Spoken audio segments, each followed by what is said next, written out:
Los, bringt ihr ein paar Kleider, nehmt die Vorhänge, wenn nötig, aber kleidet dieses kolossale Mädchen.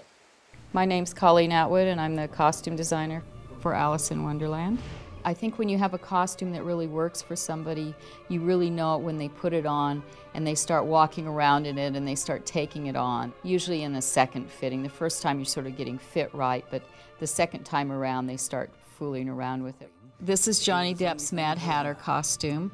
His coat was made by layering over 2 or 3 layers of really sheer silk over one other piece of silk, and then burning off the fabric in different areas to give it its age, but also to give it a sort of mood ring quality for lighting. He has a joke tie that he can pull up and down. For when he's happy, it rises up. When he's sad, it droops down.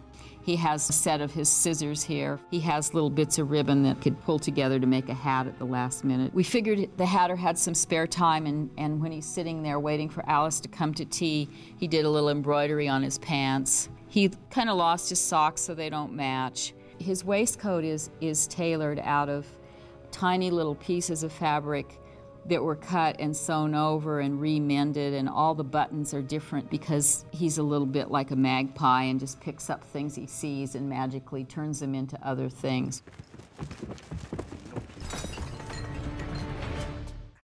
Du bist schrecklich spät, weißt du?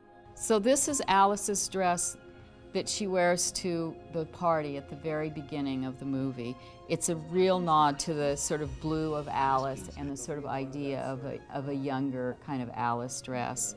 We did embroidery at the hem, preempting there's rabbits and rural things, sort of preempting her run through the fields. Because she had to fall down the rabbit hole, she has a lot of layers on underneath.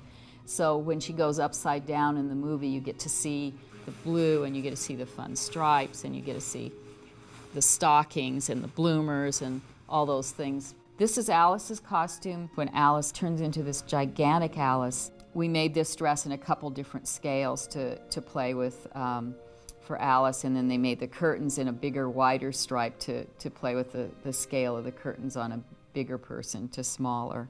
So this is the sketch for this costume. It's an early version of it, and it's close, but not exactly that. This is one of the preliminary sketches for the Red Queen. We had a lot of exercises with her costume because we played with the scale of her head. Her head is technically many different sizes in the movie, so we were trying to work out what was the best sort of approach to the costume, and this was an early version that's fairly close, but we ultimately ended up changing the neck of the costume because her collar needed to come up like this and divide her neck so she actually had a neck. Otherwise, it starts looking like a gigantic head just sitting on a little body.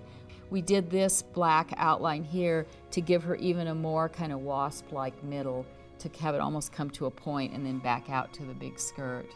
We knew her colors would be the colors of the Red Queen's court, which are red, black with a touch of gold.